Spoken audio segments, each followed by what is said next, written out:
نحمده ونصلي على رسوله الكريم أما بعد. وعن أبي أمامة الباهلي رضي الله عنه قال قال رسول الله صلى الله عليه وآله وسلم إن الماء لا ينجسه شيء إلا ما غلب على ريحه وطعمه ولونه. أخرجه ابن ماجة وضعفه أبو حاتم وللبيهقي. الماء طهور إلا أن تغير ريحه أو طعمه أو لونه بنجاسة تحدث فيه. آج ہمارے بلوغ المرام کورس کی روایت نمبر ہے 3، حدیث نمبر بلوغ المرام کی 3 سیدنا ابو امامہ باہلی رضی اللہ تعالی عنہ سے مروی ہے.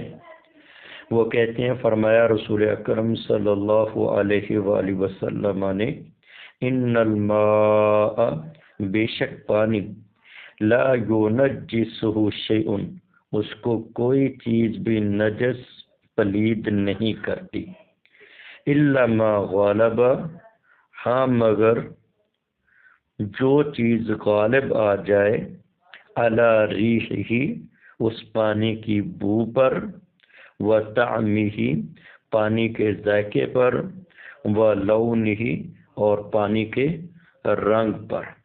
جب ان پر کوئی چیز غالب آ جائے تو اس وقت پانی پلید ہو جاتا ہے، ناپاک ہو جاتا ہے.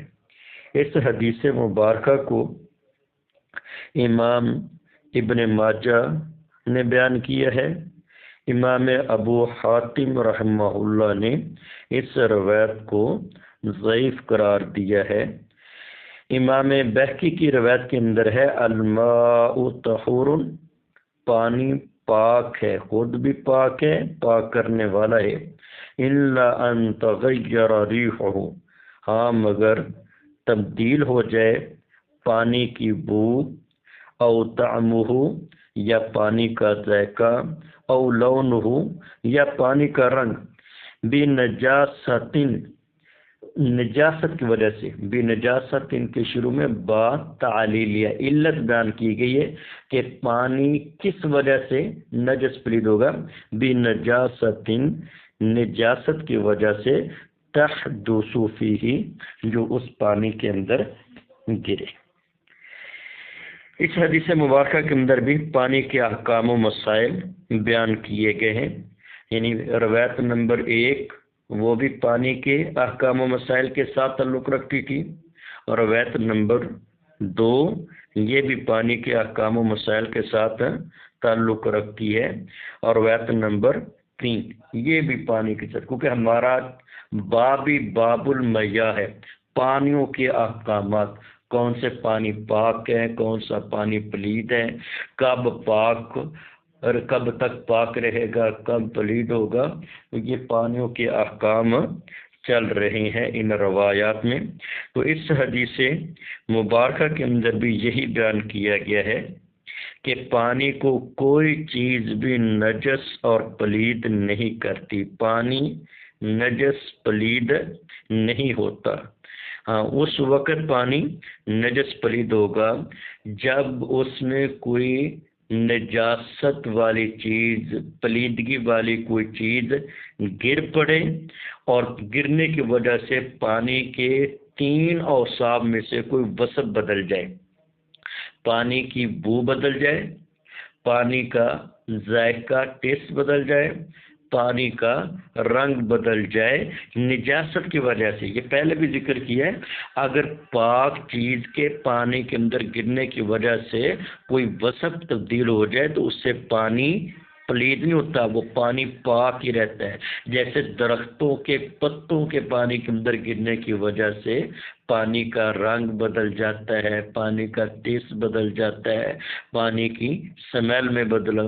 ایسے مچھلی مچھلی پانی کے اندر یا پانی مچھلی والا ہے، اب مچھلی کی وجہ سے پانی کا ذائقہ، پانی کی اسمیل وغیرہ بدل جائے گی۔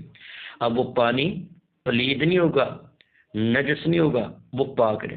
تو پانی پلید ہوتا ہے جب کوئی نجاست والی چیز، پلیدگی والی کوئی چیز پانی کے اندر گر پڑے اور پھر اس کے گرنے کی وجہ سے پانی کے 3 اوصاف میں سے کوئی ایک وصف تبدیل ہو جائے تو اس وقت پانی پلید ہوتا ہے، ورنہ پانی پاک ہی رہتا ہے۔ اس سے طہارت بھی حاصل کی جا سکتی ہے اور اس سے کو اپنے استعمال کے اندر بھی لایا جا سکتا ہے۔ اگر کسی کا دل نہیں کرتا تو ایک الگ بات ہے، باقی حکم شرعی یہی ہے کہ وہ پانی طاہر بھی ہے، مطہر بھی ہے، یعنی خود بھی پاک ہے، آگے پاک کرنے والا بھی ہے۔ تو یہ روایت بھی دلالت کرتی ہے کہ پانی کو کوئی چیز پلید نہیں کرتی۔ ہاں اگر پانی میں کوئی نجاست وغیرہ گرنے سے اس کے 3 اوصاف میں سے کوئی وصف تبدیل ہو جائے تو پھر پانی نجس اور پلید ہو جاتا ہے۔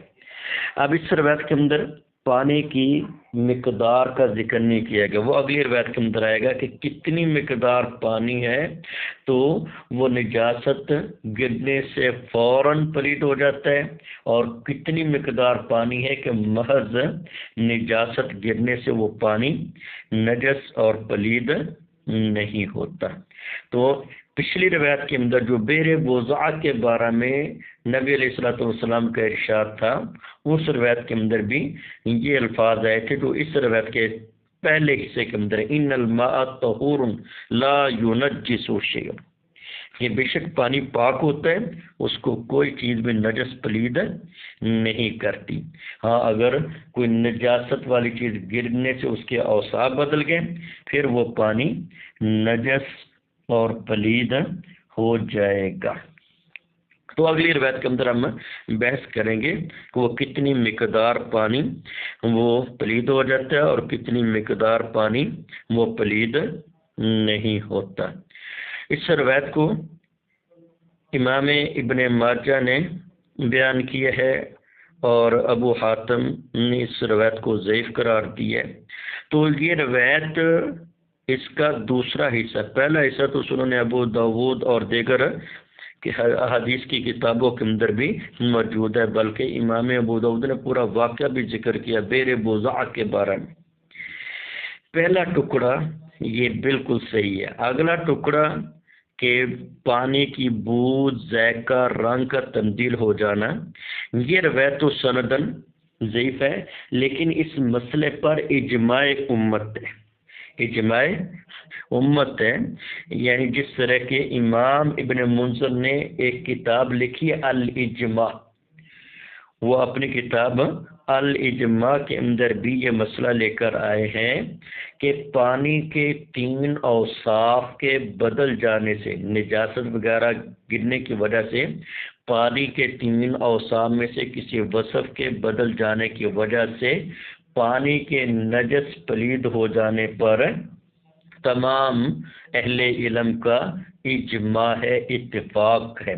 تو یعنی روایت آخری جو حصہ ہے سندی اعتبار سے اس کے اندر رشدین بن سعد وہ جمہور محدثین کے نزدیک ضعیف ہے، اس کی بنا پر یہ روایت پانی کے اوصاف ثلاثہ والا جو حصہ یہ سندن ضعیف ہے، لیکن اس مسئلے پر اجماع امت ہے، سبھی کے نزدیک یہ اتفاقی مسئلہ ہے کہ اگر نجاست وغیرہ کی وجہ سے پانی کے اوصاف میں سے کوئی وصف تبدیل ہو جائے تو وہ پانی نجس اور پلید ہو جائے گا۔ اس حدیث کے راوی ہے سیدنا ابو امامہ رضی اللہ تعالی عنہ، یہ اپنی کنیت سے مشہور و معروف ہے، یعنی کہ نام پر کنیت کا غلبہ ہے، تو یہ باہل قبیلے کی طرف منسوب ہونے کی وجہ سے باہلی کہلاتے ہیں۔ یعنی ابو امامہ الباہلی، یہ عرب کا مشہور و معروف قبیلہ ہے۔ ان کا نام سدی اور باپ کا نام اجلان اور کنیت ابو امامہ، یعنی کہ ابو امامہ سدی بن اجلان یہ مشہور و معروف نبی کریم صلی اللہ علیہ وسلم کے صحابہ میں سے ہیں، جن سے بکثرت احادیث نبویہ مروی ہیں۔ کتب احادیث کے اندر ان کی روایات بھی اچھی خاصی تعداد ہیں، اور یہ ان صحابہ کرام میں سے ہیں جنہوں نے سرزمین مصر کے اندر رہائش اختیار کی، پھر مصر سے شام کے علاقے حمص کے اندر منتقل ہو گئے، اور یہ تقریباً 81 ہجری یا 86 ہجری میں شام کے اندر وفات پانے والے صحابہ میں سے سب سے آخری صحابی ہے ابو امامہ باہلی رضی اللہ تعالیٰ عنہ۔ اور اس کی تخریج اس روایت کی امام ابن ماجہ نے کی ہے۔ امام ابو حاتم نے اس روایت کو ضعیف قرار دیا ہے۔ ضعیف روایت محدثین کے نزدیک وہ ہوتی ہے جس میں صحیح کی شرائط مفقود ہو جائیں، نہ پائی جائیں، جیسے پہلے ہم نے پڑھا پہلی روایت کے اندر بھی اور دوسری روایت کے اندر بھی کہ جس کے اندر 5 شرائط پائی جائیں وہ روایت سندی اعتبار سے صحیح ہوتی ہے، اگر ان میں سے ایک شرط بھی نہ پائی جائے تو وہ روایت درجہ صحت سے گر جاتی ہے۔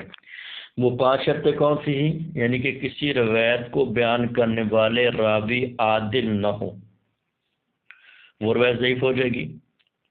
جس کو بیان کرنے والے راوی ضابط نہ ہو، تام الضبط نہ ہو، وہ روایت ضعیف ہو جائے گی۔ یا جس روایت کی سند متصل نہ ہو، ایک طبقے سے دوسرے طبقے کے راویوں کے درمیان اگر فاصلہ ہے اور وہ حذف ہو گیا تو وہ روایت منقطع ہونے کی وجہ سے ضعیف ہو جائے گی۔ یا کسی روایت اس کے اندر کوئی مخفی علت پائی جائے تو وہ بھی روایت ضعیف ہو جائے گی۔ 5ویں چیز کہ اس کے اندر شذوذ پایا جائے، یعنی کہ کسی کا وہ ثقات کی یا اوثق کی مخالفت کرے، تو یہ روایت بھی سندن ضعیف ہے، کیونکہ اس کے اندر رشدین بن سعد راوی ہے۔ آدمی تو بڑا نیک تھا، لیکن نیکی تقوی اپنی جگہ پر، احادیث بیان کرنے کے اندر یہ حجت نہیں تھا، اور احادیث کے معاملے کے اندر یہ احتیاط نہیں برتتا تھا، اس لیے صحیح ضعیف ہر قسم کی روایات ان کے درمیان فرق نہیں کرتا، اور اس کی کوئی پرواہ وغیرہ بھی نہیں کرتا تھا، تو اس لیے اس روایت اس راوی کو ضعیف قرار دیا رشدین بن سعد کو، اور اس کی وجہ سے پھر یہ روایت سندن ضعیف ہے۔ باقی مسئلہ اس کے اندر بیان کردہ، اس پر اجماع امت ہے۔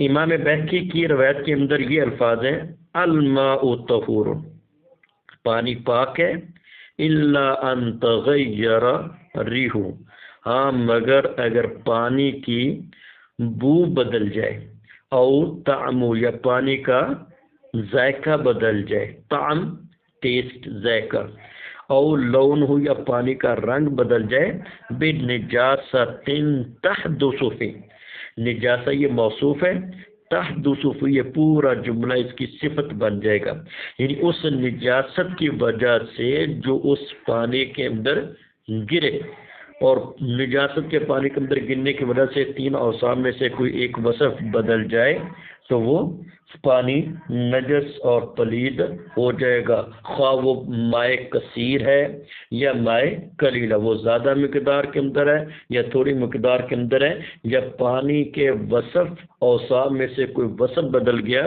تو وہ پانی پلید ہو جائے گا۔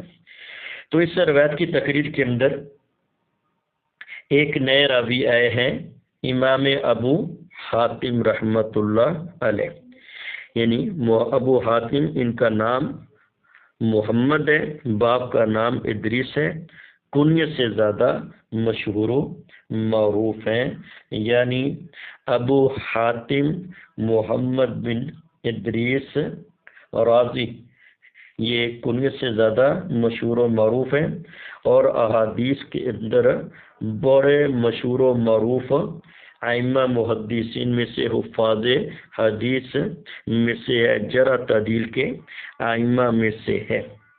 یہ تقریباً 195 ہجری میں پیدا ہوئی، یعنی کہ امام مالک رحمہ اللہ کے ولادت کے زمانے کے قریب قریب ہے، یعنی کہ امام مالک رحمہ اللہ 93 ہجری کے اندر پیدا ہوئے تھے، اور یہ 195 ہجری کے اندر پیدا ہونے والے ائمہ میں سے ہے، یعنی امام بخاری رحمہ اللہ کے دور کا قریب قریب زمانہ بن جائے گا۔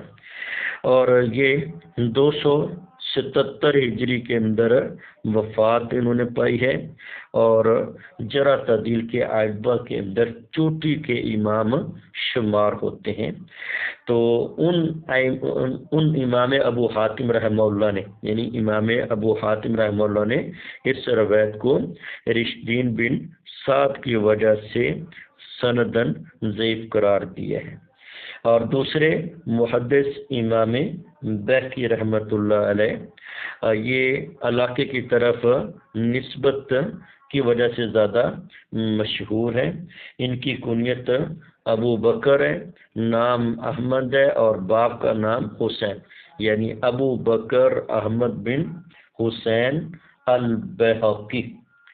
بہق یہ علاقے کی طرف نسبت ہے، اسی کی طرف نسبت کرتے ہیں، ان کو امام بیہقی کہا جاتا ہے۔ آپ بھی چوٹی کے ائمہ محدثین میں سے، حفاظ حدیث میں سے، علم کے چلتے پھرتے پہاڑ تھے، اور آپ کی ولادت بسعادت تقریباً 374 ہجری میں ہوئی، 374 ہجری میں آپ پیدا ہوئے، اور تقریباً 458 ہجری کے اندر آپ کی وفات ہوئی۔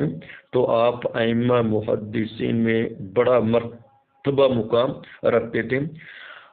مسلک شوافع کے فقہا کے اندر آپ کو ایک بلند مرتبہ مقام حاصل ہے، اور آپ نے بڑی حیران کن اور بڑی نایاب کتابیں تصنیف کی ہیں، اور ایسی کتابیں لکھی ہیں کہ قرون اولیٰ میں ان کی مثال نہیں ملتی، یعنی کہ بے مثال کتابیں انہوں نے لکھی ہیں۔ سنن الکبریٰ امام بیہقی کی ایک نادر نایاب تصنیف ہے۔ سنن صغریٰ یہ بھی امام بیہقی کی ہے۔ الاسباب والصفات، اللہ سبحانہ و تعالیٰ کے ناموں کے بارے میں 2 جلدوں کے اندر یہ کتاب چھایا ہو چکی ہے، بڑی زبردست کتاب ہے۔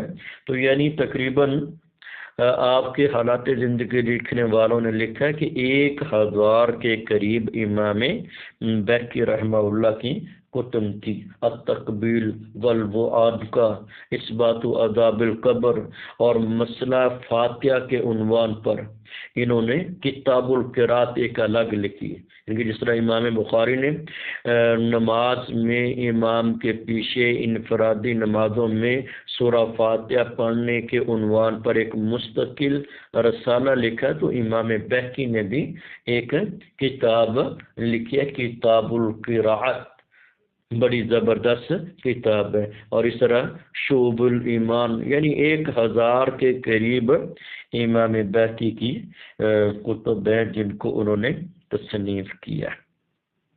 تو اس روایت کی تقریر کے اندر ائمہ محدثین میں سے یہ 2 امام آئے تھے جن کا مختصر تعارف آپ کے سامنے ذکر کر دیا۔